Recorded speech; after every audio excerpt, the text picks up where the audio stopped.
All right, ladies and gentlemen, welcome back to what is potentially, but hopefully not, the last game of the night. It is currently 4-0 Quantic versus Root, and being that it's a best of 9, first team to 5 wins. So it is all on puCK. There's no backup to this, and he is spawning, well, I messed up that intro, but spawning in the top right corner of the map, the blue Protoss player, playing for Root, root for Root, it's puCK. Yeah, he's got quite a task ahead of him. And his opponent in the bottom left position, whom we didn't know was actually a former TSL Korean pro player. Yeah, apparently. Now on Quantic, it is Venus. And I am going to put my bias out there. I want Venus to lose this, not because I have anything against him, but I want to see some more action from StarCraft tonight. Root and Quantic have a lot to offer. I'm not at all disappointed if this is the last game, but I'm always pining for more. Yeah, especially since we really honestly haven't had a crazy amount of matchup variety. Wait, no like Terrans. no Terrans on the side, but I think I've had my fill of PvP. No cheese this game though, worth noting. We don't have any proxy gateways. Still scouting for it nonetheless. But you know what? That's a good point. If puCK's probe takes 40 seconds plus to scout out if there's a proxy or not, that's technically, that's about 40 resources lost. So not bad. He's at the very least is causing him to miss mining time by scouting for a proxy. Yeah. Now the big thing here too, guys, by the way, I can't guarantee anything. From what I understand, what I'm being told, we're going to see if any of the players from either of the teams, once this is all over, regardless if this is the last map or not, will be willing to do a quick interview with Gillyweed. She's one of the people who works with Showcraft TV. I don't have any more information than that, but we'll ask and we'll find out. So there might be a little something after the show. I don't know, so don't go away as soon as the games are over. We'll confirm that afterwards. But for the time being, still focused on this. Big shout-outs once again to Showcraft TV for being the guys who put this on. Not getting the big blab of a speech, but, thank you for providing awesome entertainment for us on a Friday evening for StarCraft 2. Yeah, man. Friday Night StarCraft is where it's at. Neither of these players have really committed to anything.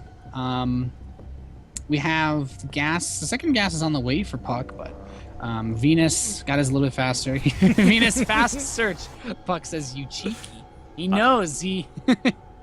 This is kind of cool though. Like, everyone confuses mind games with the Day 9 Apollo thing, which was silly. It was hilarious and legit, but the reality is there are mind games, and what Venus has done by proxying 2 games back to back early on, as we saw last game and this game, players are forced to scout. They're forced to be paranoid and look out for it.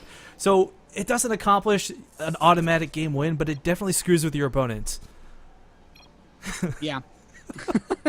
I love it. I love the little bit of mind games here. So as far as the overall strategy, though, Venus really isn't deviating from what he's done before.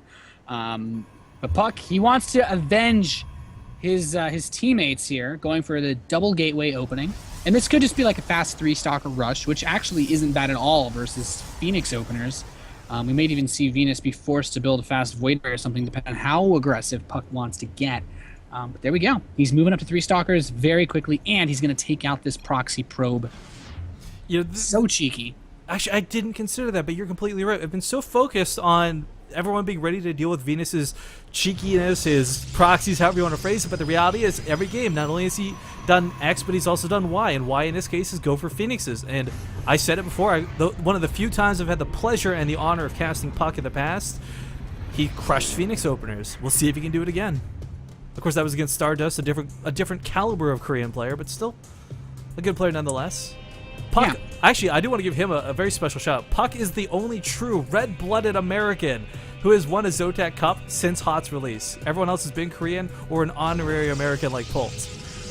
So I've got puCK's one of the few players that was the few American players that was actually able to take playhems back when those were being run as well. Yeah, I've got a lot of faith in him this game, Nathanius. Not just are we are like anti-Venus, we're also pro puCK, guys. That's where the bias lies for this game. Well, at least for me. I probably shouldn't speak for Nathanius, but yeah. Well, puCK is going to go for the blink. 2 base blink. He's getting a robotics facility behind this. Proxy pylon in the bottom right. I do kind of like this, just, for reinforcing later on, but the Phoenix are going to approach the front.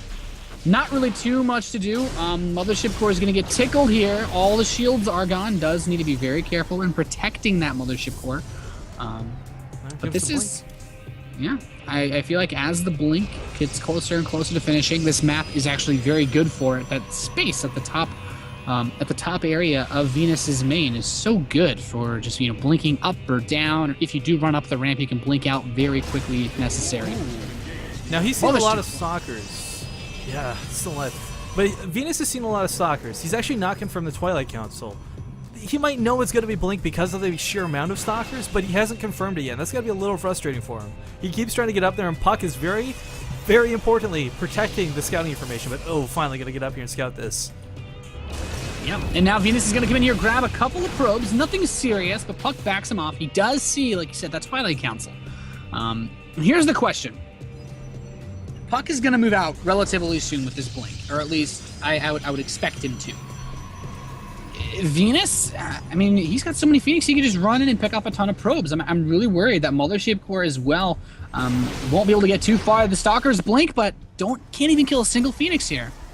It's so frustrating. As you pointed out, there's no bonus damage versus these Phoenixes. It's just base Stalker damage.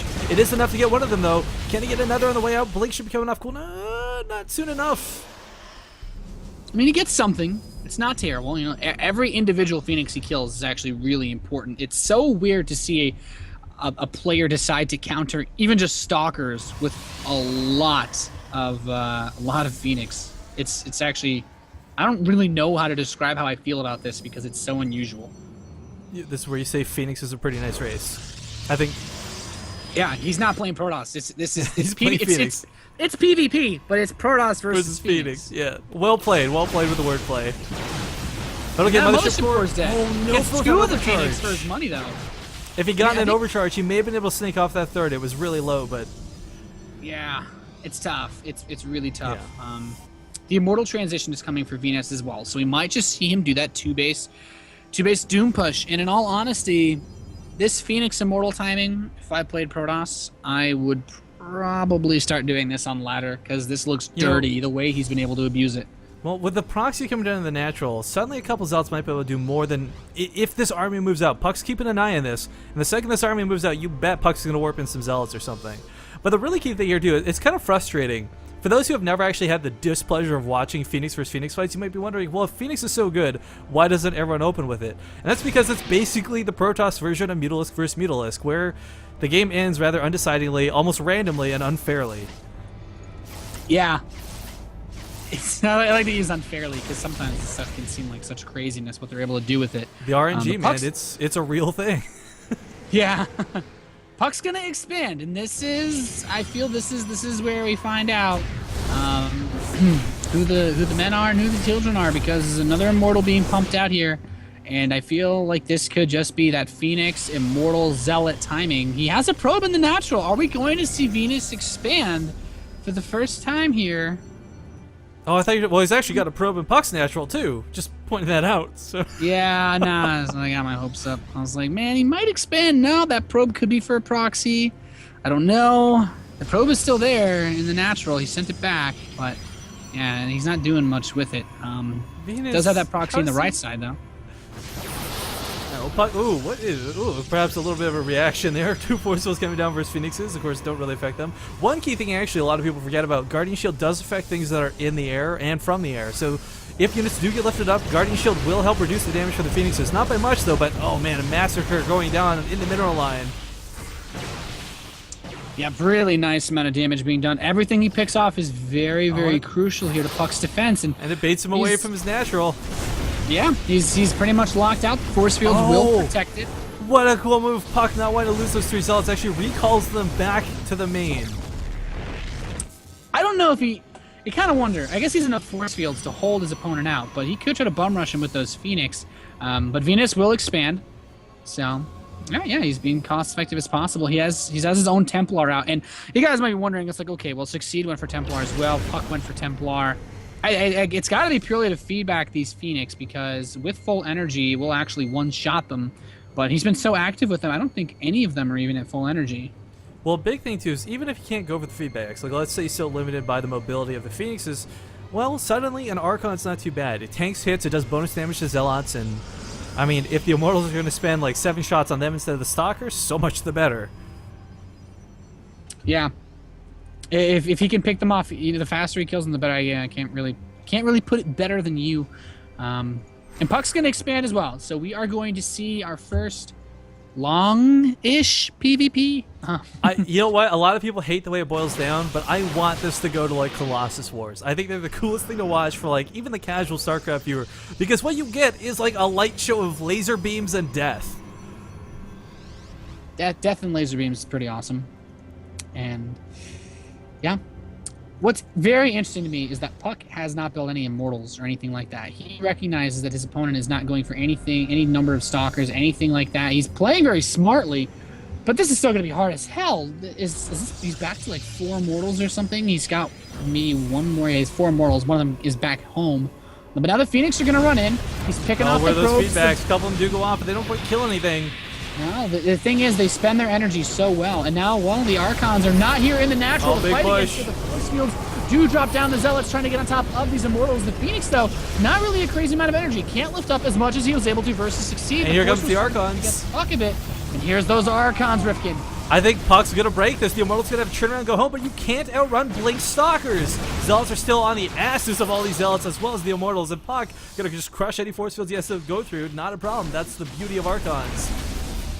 Yeah, a nice little play by Oh, puCK, and big he blink. is not giving up. He wants to take it all the way, taking out the Immortals. And, well, what does Venus really have here? Just a Phoenix and an Observer chilling back towards puCK space.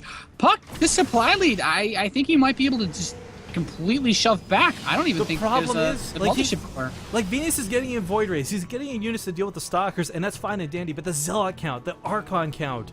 I mean, right now, Venus, even if he lifts up these Stalkers, there's so many Zealots and Archons on the ground. I think... Well, we'll see what happens here. I don't want to call it too early, but this is looking really good for puCK. Hiding behind the mineral lines. Archon's taking out those Zealots lickety split, which means they're going to go right on top of the Archon, or the Immortal. Doesn't matter. GG. puCK going to turn this around, finally. We have seen the beginning of what could potentially be a reverse all kill from Root. Of course, that's a pretty brave thing to say considering the roster, but you know what? Yeah.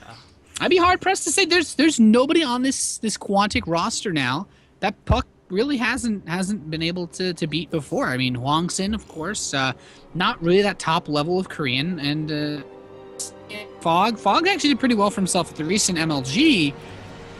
I don't quite know if he's up to puCK's level. So Hyun is really the big dog on the prowl, and I wouldn't be surprised if Quantic was like, let's end this. Hyun, just go in and finish this off. Yeah. But not to see. Actually, it looks like. It's going to be Gamja, one of the new players. He was on reserve. Who is... See, I feel like I don't know who This Gamja is- is. He's probably going to be some like former Kespa player just because I don't know who he is. Former, like, KD Rolster, like, hidden ninja warrior. Like. Yeah.